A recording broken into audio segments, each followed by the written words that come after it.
Hi everyone, Chris here, and today I wanted to talk about design thinking. I think it kind of fits since we just finished talking about the hype cycle, and there are definitely people who are starting to see design thinking as kind of a hyped concept. However, am not one, well, no, it is kind of hyped, but it's still valuable. I definitely think this is going to be something that endures long term, and I'm going to share why today. So for instructional designers, I think design thinking is definitely something everyone should have some exposure to. There are some great workshops online. There are workshops in person. Definitely go through a design thinking workshop if you have the option. There are five hmm, five components. See, I almost said steps. And one of the biggest criticisms of design thinking is that it loses all of its magic when you reduce it to a checklist or kind of a thing. So we're not going to call them steps today. There are five components to design thinking. The first is empathize. And this is sort of parallels very closely to doing a learner analysis. You have to empathize with your end user. If you're making something, if you're designing something for someone, then you need to know what their problems are. You need to observe them and hear them and really understand and empathize. Not to be confused with sympathize, but to really feel, to understand what they're going through. The second component of design thinking is define. So empathize is great, but you have to put that into words. So this is similar sort of parallels to writing your learning objectives and writing your goals. Really nail down the problem that you're actually solving. Define it, put it in words, get it sort of concretely down for you. The next step, see, I switched into steps.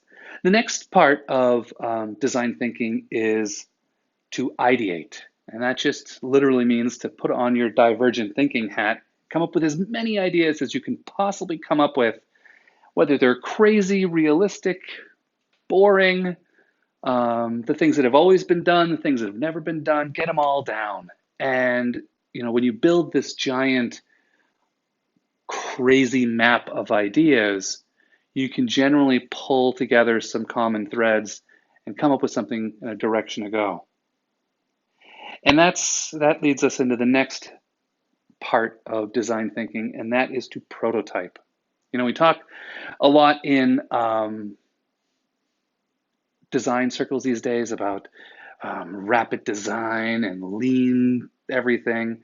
And really, that comes down to prototyping, getting what you're doing in front of somebody who can test it and tell you if it works or not before you stick too much money and too much time into whatever you're doing. So get a prototype together quickly and get it in front of someone quickly. And that leads to the last component of design thinking, and that is testing. So prototyping is building the prototype, and then testing is actually seeing what works. And then you take all of these five components and you mush them all together and you keep doing all of them, keep empathizing, keep refining your definition of what the problem is, keep coming up with new ideas, keep working on your prototype, keep testing. And as you sort of roll all of this together, it sort of follows the lean methodology a lot with the rapid cycles and getting repeated feedback. So design thinking is an interesting way of looking at sort of this thing that we do all the time. And so it's definitely an interesting way of approaching problems and an interesting way of describing the process. So it has a lot of overlap with all of the other models of instructional design, even though it was never intended to be, instructional design thinking. It kind of fits. So that's what I wanted to introduce today. And I would encourage anyone who hasn't heard of design thinking to definitely read up about it. And anyone who's heard about it but hasn't, really dove in other than seeing the list, check out some of the online courses. I will stick a link with this to a course you can take, and also there's a there's a really long YouTube video of like an actual half-hour long workshop for design thinking done by the D.School that I will try to find and link in there if I can find it. So yeah, design thinking. Have you done much with design thinking? Have you gone to a workshop? If so, I'd love to hear your thoughts and also on if you're integrating this kind of thinking into your design work. Yeah, I definitely like to hear about it. Alrighty, I'll talk with you tomorrow.